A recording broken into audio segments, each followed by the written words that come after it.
Hello and welcome to the Lutterloh System YouTube page.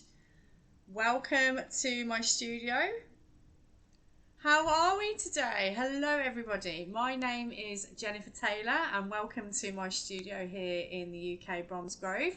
And this is the Lutterloh System page, and if you are following us quite frequently then you know that this is our Sew Wednesday live sew along. So as I said, my name is Jenniffer Taylor. I've been using this system for many years and I absolutely love you. And I love the system very, very much. And these programs are all about helping to share my knowledge with you and hopefully help demystify using the system if you've never used it before, but also to give you some extra hints and tips in using those systems. So I'm waiting for the new supplement to arrive, but in between that I was looking through my Lutterloh archive. I'm needing a waistcoat, but rather than using the one that we always do for demonstrations, I thought I'd go in and have a look for a different style waistcoat. So I think I found one in a 2021 supplement. So it's this one here, which is 320. So as I said, I think this was 2021 it came out. And it's this particular outfit here that I'm got my eye on. So it's a princess seam waistcoat. So I know that it's going to fit me really lovely because of all of those lovely seams that we can use and manipulate. So again, if I just show you the back there, I will show you better on the overhead in just a second. So it's that middle pattern there. So you can see I've got a princess seam front and back. By that I mean there's two panels to it. So you've got a left and a right, there we go. So a central and a side panel, and the same here, you've got a back and a side panel there as well. So I'm going to have all of this opportunity to get that really nice fit along the bust line and shaping in the back. So in order to do that, we know that we need to take two measurements using our Lutterloh. So that would be our bust and hip measurements. And then what we're going to do is we're going to go over to the cutting table and get those drafted out. So I'm going to take my tape measure. So as you know, it comes with two sides. You've got your gauge side, which you need to use with the system, and then you've got your normal tape measure on the other side. Now you can either use this or another tape measure. I'm going to use this for speed. And what we're looking for is we're looking to take the fullest part of the bust. Okay, so we're not taking upper bust here, I am taking the fullest part. And we want to make sure that when we're taking our measurement that our tape measure is parallel to the floor. We don't want any dipping in the front or the back. So I'm going to take that now, and also I know it sounds a little bit silly, but depending on the type of garment that you're making, if it's an occasional garment, for instance, like a wedding or something special, then you might want to consider, especially if you're a female, what kind of undergarment you're going to be wearing versus if you're making gym wear, you're likely to wear a sports bra, for instance. So just be mindful of what you're wearing. Are you wearing your favourite comfy bra, or are you wearing the underwear that you're likely to wear for that event, because it will make a difference. So obviously this is just a day-to-day waistcoat that I'm going to be making today, so it's not for a special occasion or anything like that. I just think it would look really nice going into the spring summer as a way of just adding something on for a layer for a bit of warmth but still looking stylish. So that's why I've decided to go with a waistcoat. So taking the measure, I can see that I'm not pulling it super tight, that it is against the body closely, but it's not oversized either, so there's no movement on that tape measure.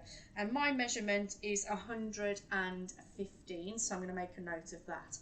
The next measurement I'm going to take is my hip measurement, so I'm just going to move back slightly. I hope you can hear me from over there.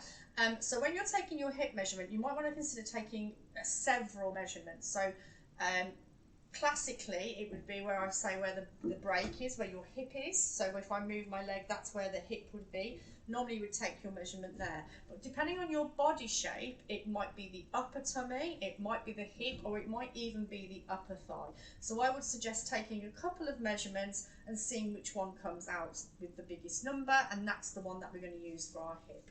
So I'm just going to take the tape measure.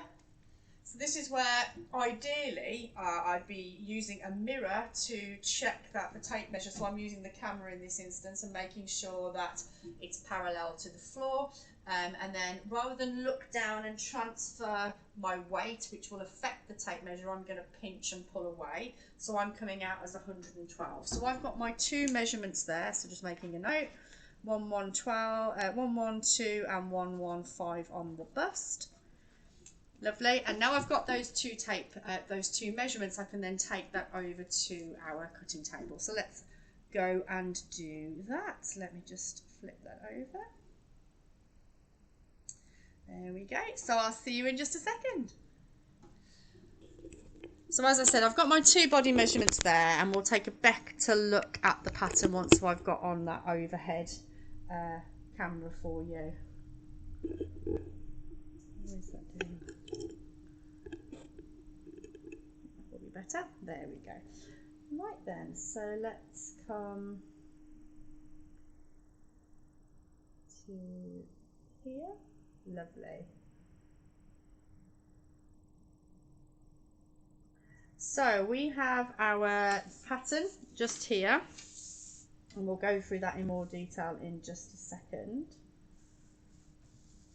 There we go. So as I said, this is from the supplement number 320.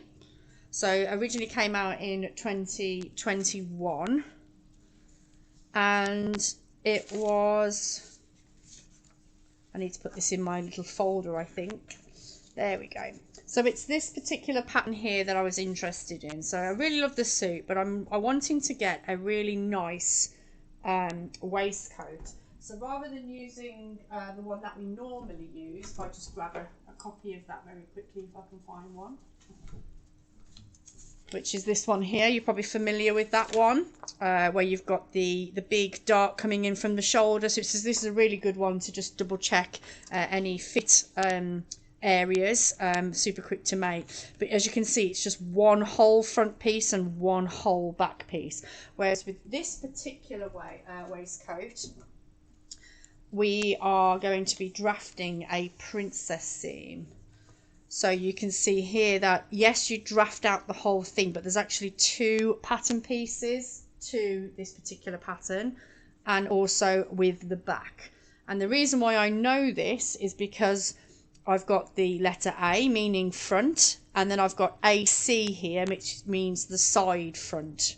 Likewise here, B back, B side. So there's actually two pattern pieces in this. This particular back piece will be cut on the fold. Again, I know this because not only does it have a perforated line, which means it's not a cut line, it's also got the letters H and M, which refers to the centre back. So again, we know all of this because of our lovely symbols page on the back of our booklet, or if you have your main folder, if you have the large folder, then obviously you've got all of the information and detail within the front of the booklet here. So again, you've got your large page there and all the instructions in the front. So that's where I'm getting the information from. Okay, so just to recap, so all the bold lines here are going to be my cut lines, but I'm going to draft it in one. We do have a perforated waistline here, so again, when we're taking our measurements, I will need both my bust and hip, whereas obviously when you're doing trousers, it would just be your hip measurement that we take. So anything on or above the waistline would need to be using my bust, and anything below would need to be using my hip. So there's a particular one here, which is this dot here, which is referring to 19.5. That particular measurement I'm going to need to use my bust measurement for, and then everything else, because it's below that line, would be obviously my hip. So there's just a couple of things I wanted to point out first before we move on. Likewise with the back piece as well. Another thing is that not only do we have our front and front side, back and back side, but we also have facings within the pattern as well. So you can see we've got our chevron area here where the buttons are, and also within the arms and the neckline.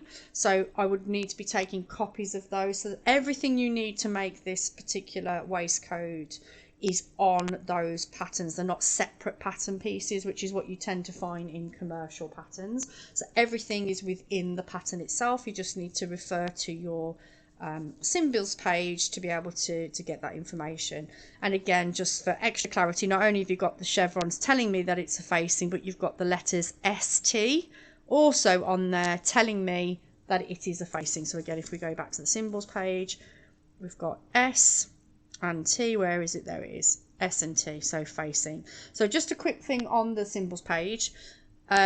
Sometimes it will be, if it's two letters, it will be on this side. If it's not, it will be a combination of these two things.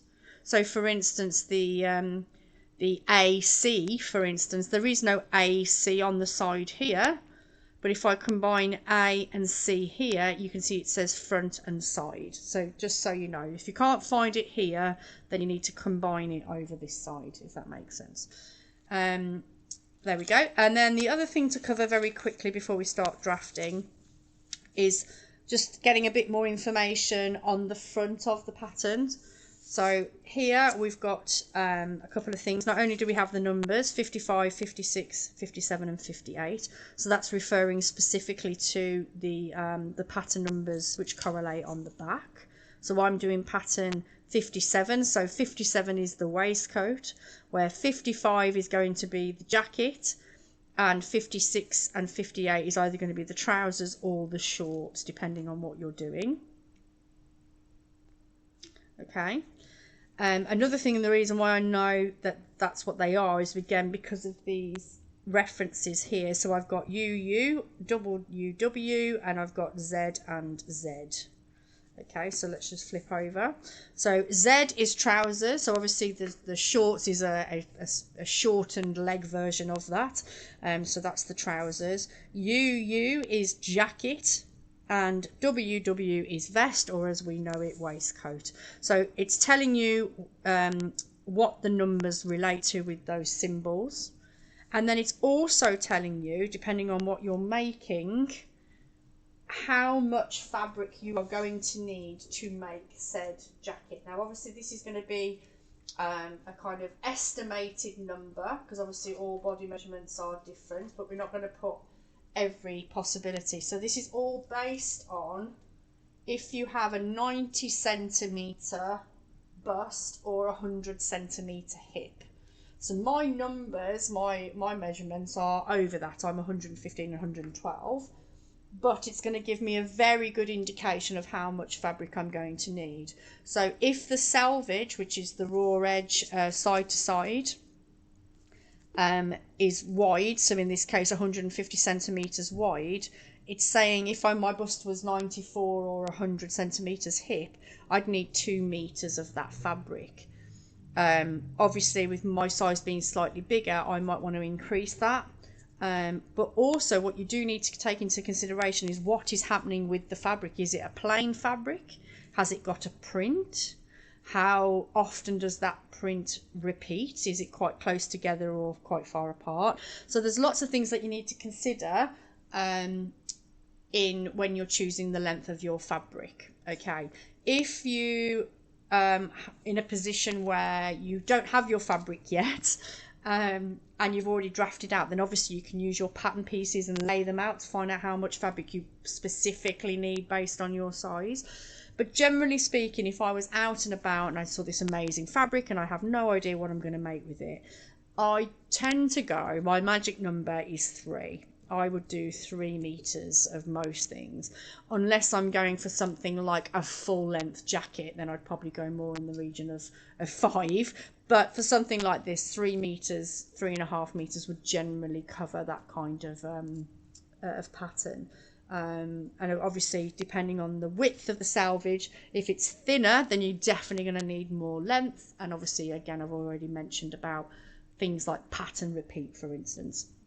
Depending on how large your pattern is and you're doing your pattern matching, if that's something that you want to do, then you need to accommodate how often that repeats. So again, 0.5 meter or 1 meter might need to be added on to that total element. So you have got your requirements in on the pattern again. So there's a lot of information all packed into that 1A5 piece of paper. So it's worth taking the time just to quickly go through all of that.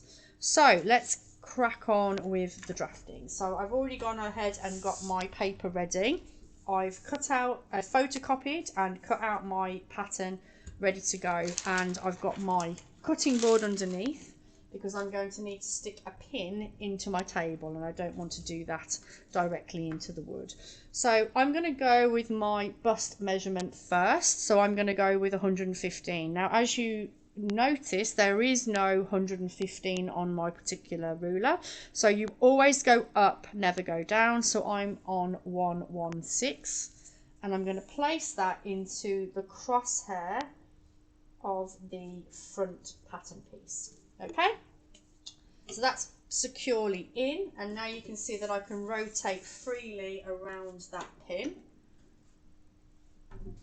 Just grabbing my pen, so I'm ready to go. So we have already mentioned the waistline needing to be a bust measurement. Now, depending on your physical measurement, and you happen to, I don't know, you forget that rule and put in your hip measurement, as long, depending on your body shape, you might find out that it would work out better.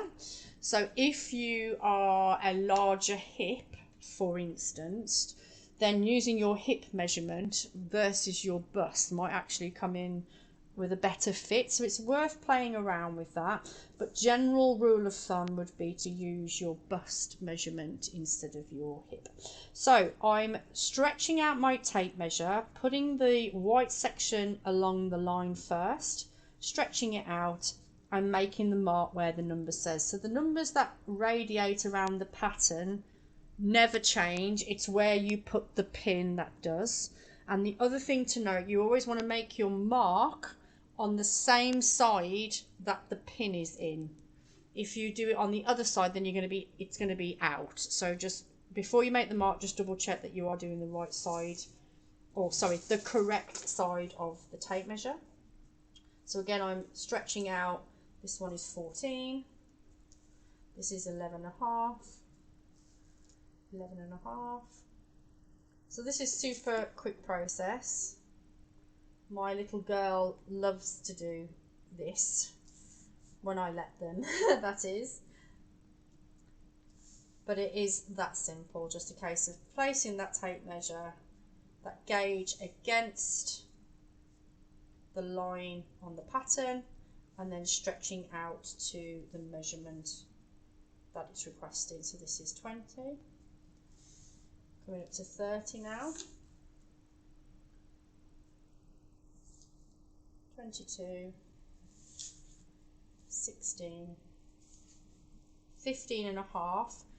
So the halves are the lighter number, the lighter line on the tape measure. So if I just bring that over. So the bold ones are the whole numbers and the half are the finer lines, just so you're aware.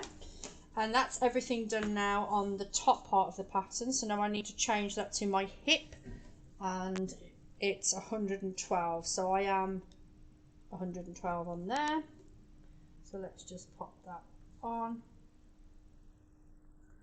And again, same crosshair, no difference. Okay, so now I'm reaching out for 23, 24, 27 and a half, 16, and again just making sure that I'm marking the right side, or sorry, the correct side of that tape measure. 25 again, 16, and then 23 and a half all the way over here. Okay, so that is our front pattern drafted out straight away, super quick and speedy. And now I'm just going to grab my Lutterloh Tailor's curves. These are super handy for helping to, especially with these sort of more curved shapes. And as you can see from the back there, you've got lots of different options. So you've got your collars, you've got your shirts and dresses and your necklines in the arm size, as well as obviously drawing the physical sleeve shapes as well. Crotch areas in both trousers and shorts, but also that hip area on the skirts and trousers. Super handy. So it is worth, if you haven't got one, to get a tailor's curve, because it does make things a lot easier. Right then, so I'm going to move this cutting board out of the way just so I can draw this a little bit easier. Okay, so I'm using my curve here to basically join the dots together. So again, kids absolutely love doing this. With some of the curved shapes, it's very tempting to try and match up multiple curves at once. Sometimes it's possible, and then other times it's really not. That doesn't mean anything's wrong, it's just that that's the sort of way it goes. So I'm just seeing if it's a straight, so it's more of a straight edge. Let's go with that. So I'm going to go like this, I think. There we go. Let's see what that does.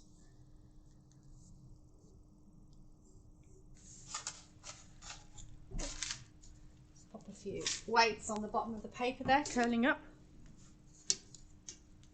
So I'm coming into the shoulder seam now.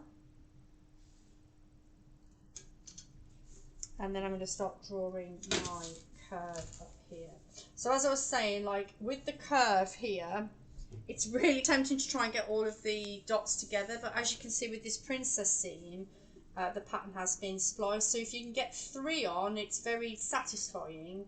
But sometimes you do just need to take it sort of one at a time. So again, I'm almost there. So in this case, the curve has helped me draw those 4 together. But depending on the shape, it might not always be possible. So you're not doing anything wrong. It's just the way that the draft has come out. So don't force it, is what I'm trying to say. Okay, so we are just about to draw in the where you'd be pinching out for the princess seam now. So where the pin is actually a dot in itself. So I'm going to move the pattern and just draw in that hole. Okay, and I'm going to carefully peel that back. Lovely. So now I can draw this section in. So again, I'm just going to go in with my Taylor's curve.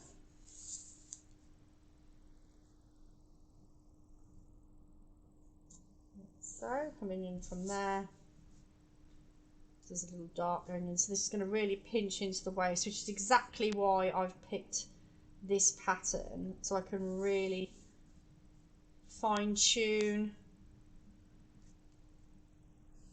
the fit on this. It's just going to be a lot more accurate than the normal vest pattern, because it's just that dark coming into the shoulder. So you've just got this section here with the bust, whereas here because I've got a an F size cup, I want to really make sure that I've got a nice fit in that area. So with this princess seam, you can see I've got 2 areas of really being able to get a really nice fit on that section there. So now I'm just working my waistline. So this is really important that we mark that out, so we can just make sure we've got this in the right place. And then again, likewise, I'm just going to check with the right angle part of the ruler, like so.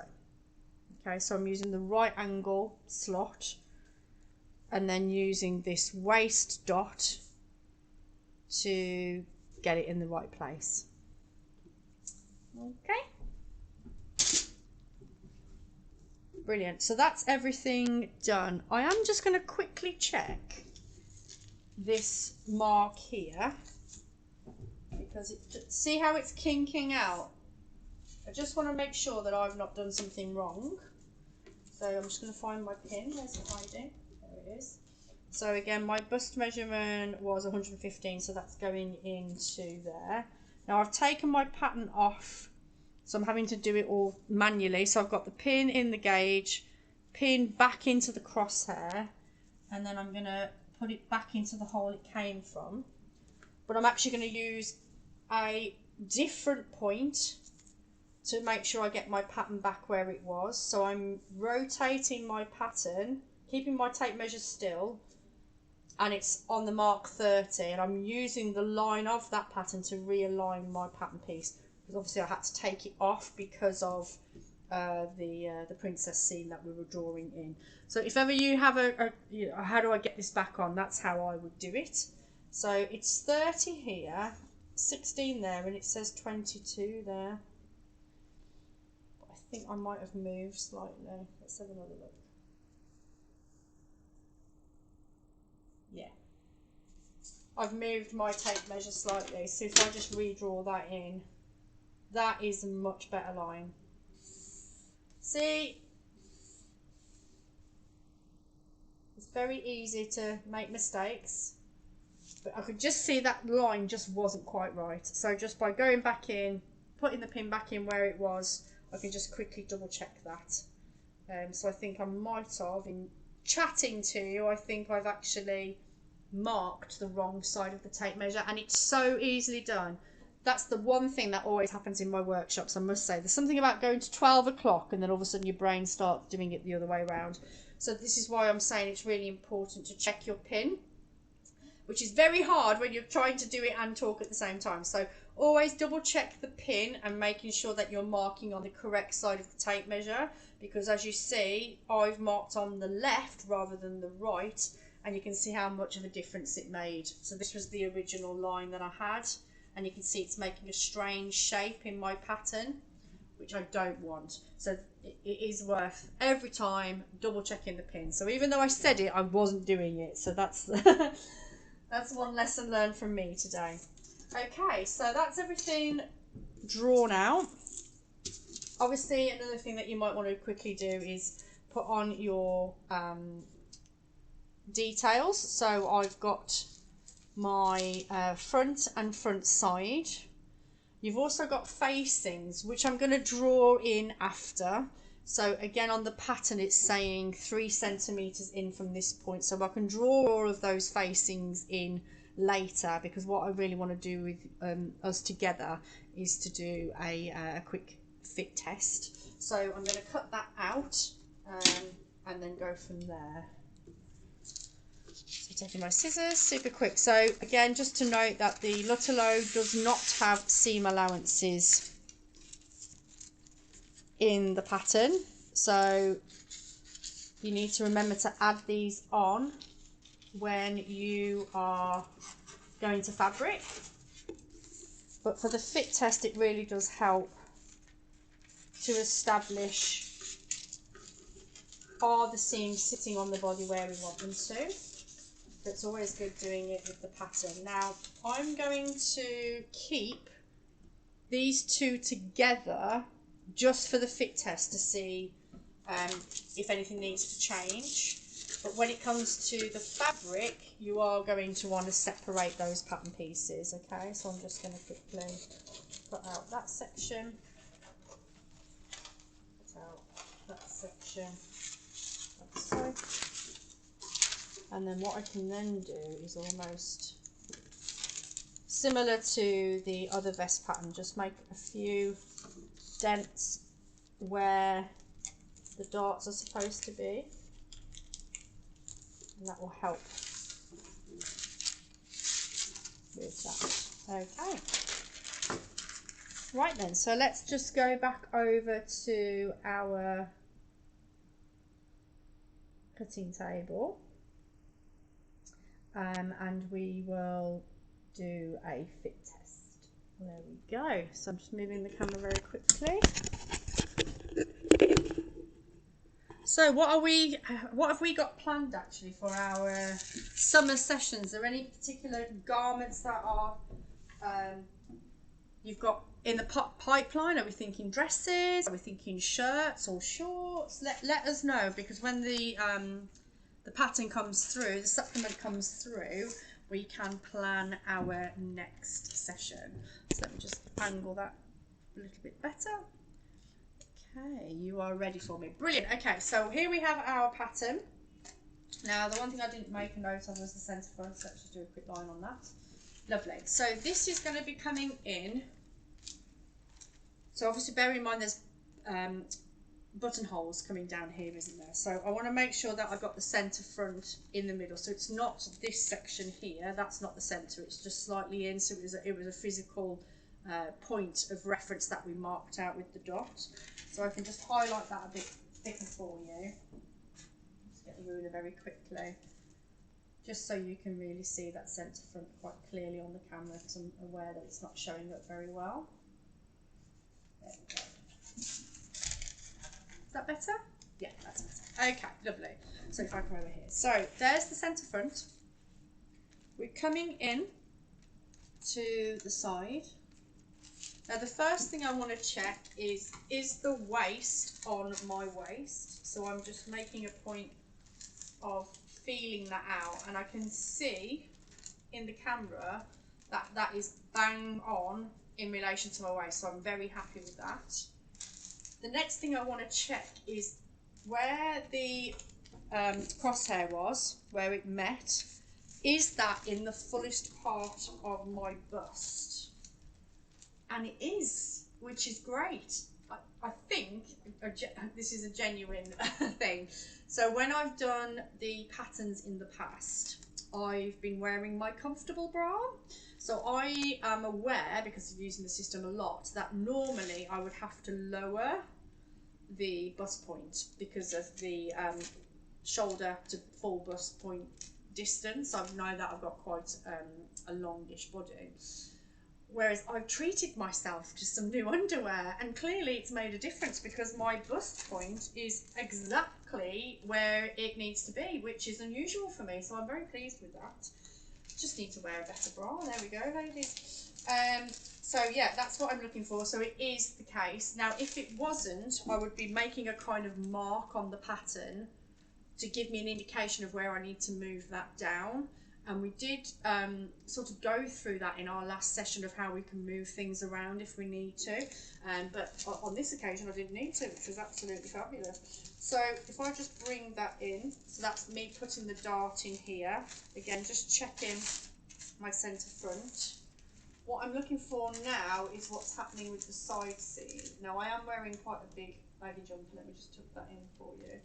What I'm checking for is the side seam sitting on the side of my body, or is it swinging forwards or back? So I'm again just double checking, smoothing that out. So that's looking pretty good actually. And obviously this is paper, so it's a bit hard to see, but I can see that I'm not actually overshooting in that, which is really, really good. So at the moment, from a paper fit, it's all looking pretty good.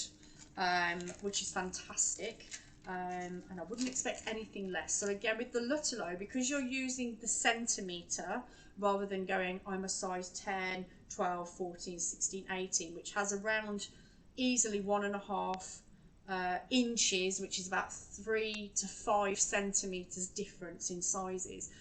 You can see straight away how the Lutterloh, because you're using centimetres and you're drafting to the centimetre, how you've got that better fit straight away, rather than having to pigeonhole yourself into a commercial sizing system, which is why I love it. And then also it's super quick to just go, do I need to make any adjustments on that, by physically putting that paper against the body and just doing those quick checks. Bust point, waist point, and obviously hip point if you were doing trousers or a longer skirt. So at the moment that's looking super good, which I'm really pleased with. So now I've done that, then I can obviously then go ahead and do the similar thing with the back pattern piece, and we can crack on. But I'm very excited by that. So I'm just going to put you back onto the cutting table, just so we can kind of walk through, if my bust point was lower, which is where it normally was, what I would do to fix that. So if you just give me 2 seconds, we will flip back. There we go. And back over to our cutting table. There we go. So I'm back on the table. Let's move that out of the way. Okay. So if the bust point was in a different place, so at the moment the fullest point is where it needs to be, which is fantastic. But let's just say it was further down. I would have made a note, i.e. I would have said it's about there, or it's actually more up here. Whatever the situation is, then you can make that change. And then what you can do then is physically like fold the fabric up to where we need to go. So you could either cut it and place it up, or cut it and bring it down, depending on where you're going. So you're lengthening in that areas. It might mean that you need to redraw the curves, but essentially this point can be pulled and pushed depending on the situation. Another thing that might be is the distance between the centre front, which is this line here. Remember, there's buttons going along here, so if I just make some button shapes going here. So this is not the centre front, that is. If you find that this fullness here is too much, it needs to come in, then again we can manipulate that, we can bring that in and redraw the curve. So it's because you are physically drafting using the pen and the paper and the rulers. What I love about the system, that it's not so much of a scary jump to make these kind of adjustments to your patterns, because you've already drawn it out. Whereas with commercial patterns, because it's all very set in stone and you've got your lines, and yes, of course you can manipulate and change and alter those, but because it's been printed, I do feel like I'm not alone in this with my ladies and gents that come to my workshops, that they feel like they can't adjust the pattern, like it's too big a jump for them. But when I've introduced them to Lutterloh, it seems like an easier transition. So obviously these are darts here and those are darts there. But yeah, no, that's where I was sort of going with it. So yeah, like I said, on the body, I would figure out where the bust point is it higher or lower? And I would physically cut and move the pattern. Likewise with the waistline, if the waistline was higher, then again I'd make a note and I would physically move that pattern up to accommodate that change. And if needs be, I would elongate this shape down here, because I wanted because obviously if it's a shorter body, you're taking the pattern up and then you've lost the length, so you would need to adjust that. But what it's basically doing is referring to the shape. So if you like the length as it is, but where it goes into the body is higher, then what you could do is redraw the line and then redraw in, so it would come in like that, for instance. So you're just taking that shape further up the body. Luckily for me, I mean, not luckily, I suppose there's not too much difference between my bust and my hip. But if you had a larger bust, a small waist, and then a large hip, and obviously it's a bit more obvious, you'd be able to see the change more clearly. But effectively, you just need to find out where your waistline is, where does it go in, and we all have a waist. Definitely, we might not know we have it sometimes, but it is hiding in there somewhere. We need to find out where that is, and then we can then create those shapes on the body. And then likewise we can pinch out here, because this is going to disappear because these are stitch lines. This is all going to stitch together, and then likewise that's all going to come together as well. So there we have it. We have our front pattern piece cut out. So now we are going to just close up. Give me 2 seconds. Lovely. So, I hope you found that helpful with the session today. It's always fun going through the old patterns. I have so many.